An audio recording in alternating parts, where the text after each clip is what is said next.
Hello and welcome to the Passion Driven Pioneers interview series. I am your host, John Shannon, and today I'm joined by Dr. Scott Schreiber, who is the owner and president of Minnesota Spine and Sport.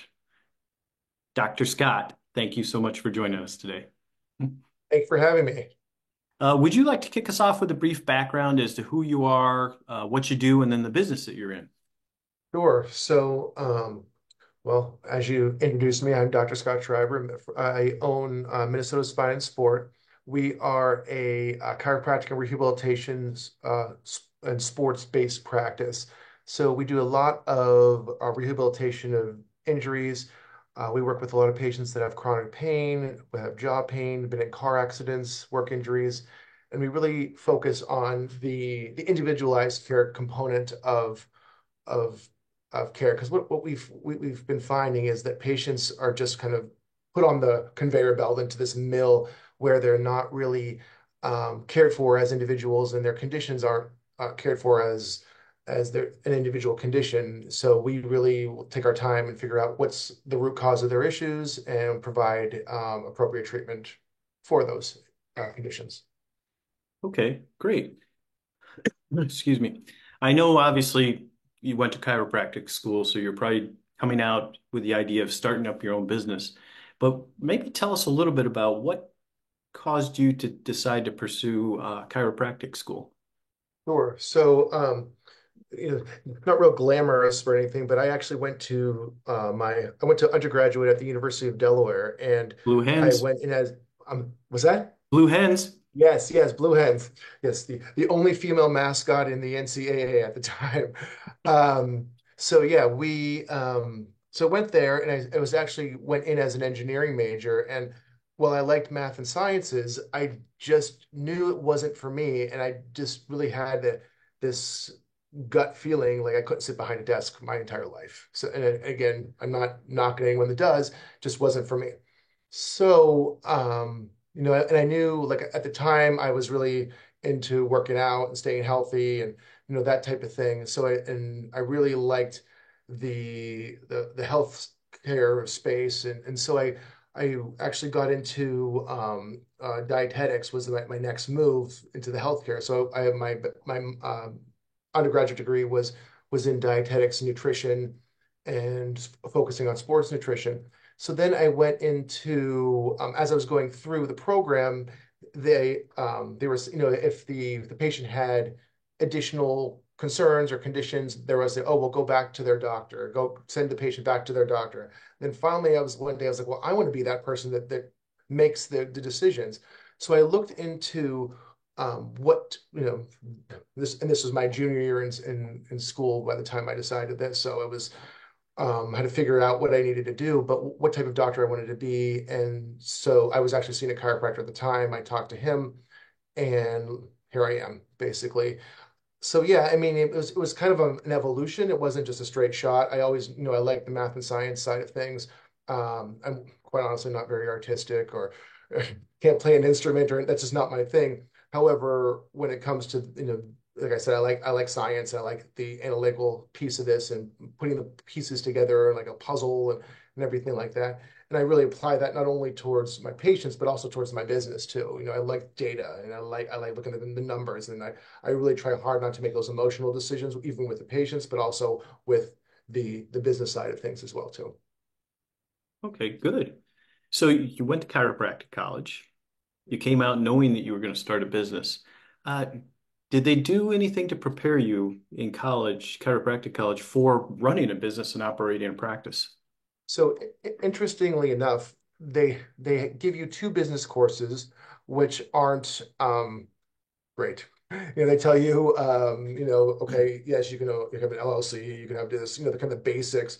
They tell you to go get an accountant, which we all know, those basic things. But there really is like, there's not a lot of day-to-day kind of things. Yes, you can, there's typically three different things that you can do kind of outside when you go to chiropractic school. You can associate for another doctor, you can open your own place, or you can become an independent contractor, which is potentially like a hybrid of the two. And there's other obviously career paths, but those are the big ones that people like to do.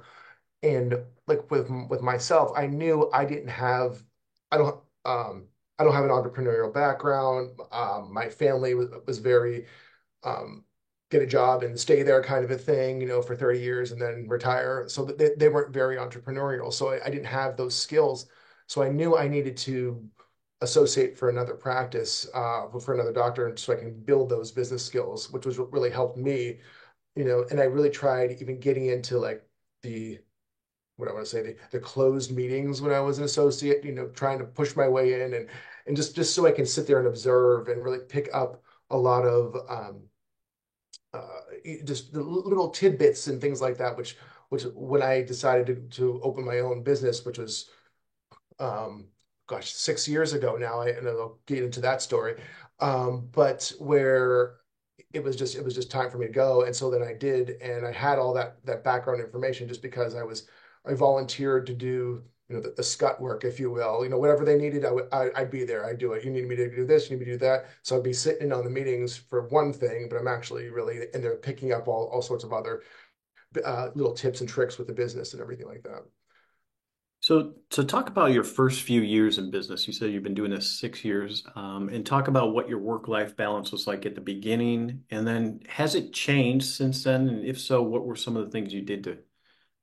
Sure. So yeah, so I started 6 years ago, so 2018 in May, and I was living out east in again in Delaware, and we moved out here to Minnesota and to take over a practice. And this is probably the biggest risk I've ever taken in my life, is I didn't know a soul out here. I went for it, and I bet on myself, and I knew I had to. I have two little girls, so at that time they were really young, so I really had to make sure that I did what I had to do in order to make this business successful.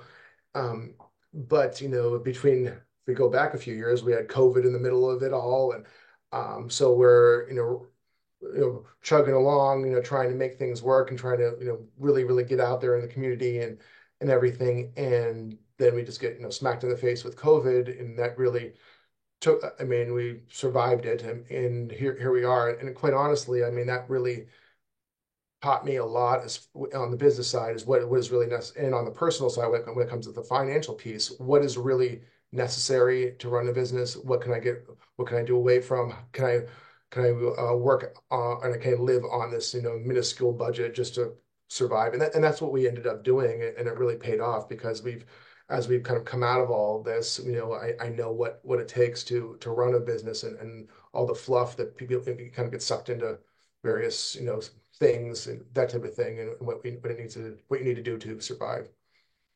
That's really good. So I appreciate you sharing that, and the fact that you sounds like you learned how to lean down your business a little bit, or Oh, lean big time. your business a little bit, and what you really needed to operate with, and what maybe was a luxury at the time. Exactly. Good. So, so talk a little bit about, business is constantly evolving. How do you stay adaptable and open to change? And is there anything specific you do to remain innovative in your industry? The big thing I think as a business owner, you have to accept the fact that every day something's going to be different. It's never going to be the same. And if you're not willing to accept that, I think that's a real um, can be a risk, quite honestly. You have to roll with the punches, and it's sometimes you get punched in the gut real hard, and for me, that could happen. And then I got a patient waiting in the second room that has no idea what happened, and quite honestly, they shouldn't have to know. And here I am performing a service, and so you just got to go in, see that patient, and then just kind of adapt and deal with it. I mean, and the innovative thinking, and I just little things is like, okay, well, something may happen, and okay, how can I get around this, for today, but also how can I deal with this long term? And I think understanding too that just because there may be a quote unquote problem on Monday, that problem may turn into actually a benefit because you learn something from it. So then there will not be a next time, or the innovations that come from that can benefit you in the future. But how do I stay innovative? Is quite honestly, you have to be, listening to podcasts, reading, all of that type of stuff, just staying up front of the technology and everything like that. You know, I mean, with our business too, I mean, just having like online ability to schedule online appointments, online bill pay, text messaging that's HIPAA compliant, so like we can talk with our patients if it's on a Saturday afternoon and they're something's going on, they can get a hold of me and I can get a hold of them. Which is really, really helpful. And there's various services, of course, that do that. And and don't get me wrong, we've had some tech things that didn't work, and it just actually was a big fail. But you don't know until you try these types of things, and being okay with the fact that they may not work or they may not. But now and moving on, take that as a positive as opposed to a negative. Yeah, no, that sounds good. So I'm going to ask you a different type of question, right? You're 6 years in now, and if you could wave a magic wand, right, change one thing about your business, what would that be? Oh, geez, hard question. Yeah. What I would, I mean, and this is waving the wand here, but I wish we could.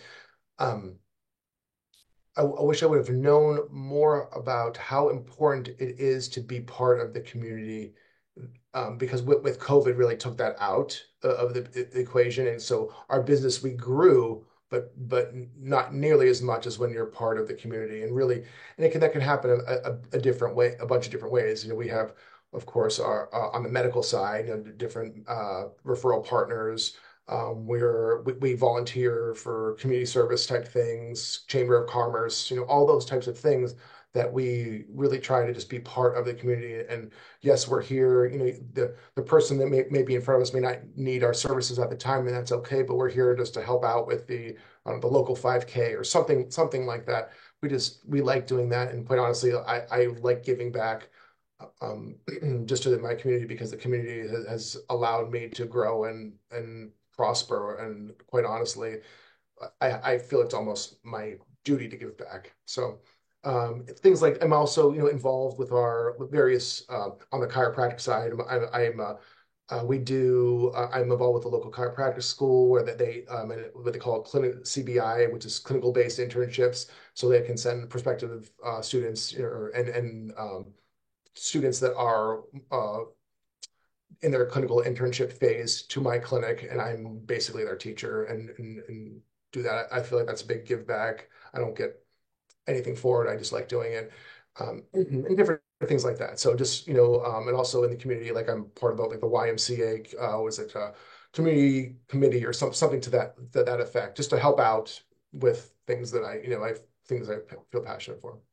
So really important to be engaged with the community in which you work, right, in particular. Exactly. Yes, and I would recommend. I live in the community I work to. I know some people don't, they want to be separate, but I feel it's important even when you're at the grocery store. Just you run into someone and that type of thing, and just to say hello and that you're a human being that's a normal human being. Oh, that's great. So let's talk about the future a little bit. Would you mind offering a glimpse into your future plans and goals that you have for your business? Sure. So I have lots of dreams, but realistically, I would say, we're looking to. I have another doctor that works for me right now. I'd like to hire a third, and we're looking to expand to different locations within the Twin Cities.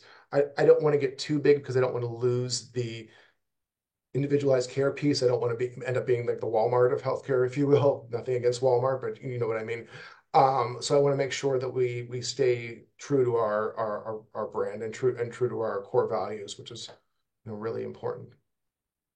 Okay, good. And then, recognizing that, this show's kind of directed towards people in their first few years of business. Do you have any final thoughts or words of advice you'd like to share with our audience today?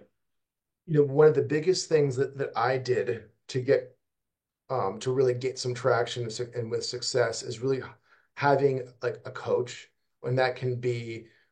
So I have two. I have one within the chiropractic space that works with sports and rehab guys, and then and it's a big mastermind group that we meet quarterly, and then another. I've outside of just of the chiropractic space is a business coach as well too. That really kind of makes me see things from a different perspective, a different lens, which because I'm entrenched in it. But I believe that that's really, really important. And quite honestly, I think that's one of the first things once you have a little bit of cash that you can use is to get that coach, because that's going to take you to the next level a lot faster than without. Well, being a business coach, I definitely appreciate you saying that. So I appreciate you sharing that. So thank you so much for your time today, Dr. Scott. Oh, you're welcome. Thank you.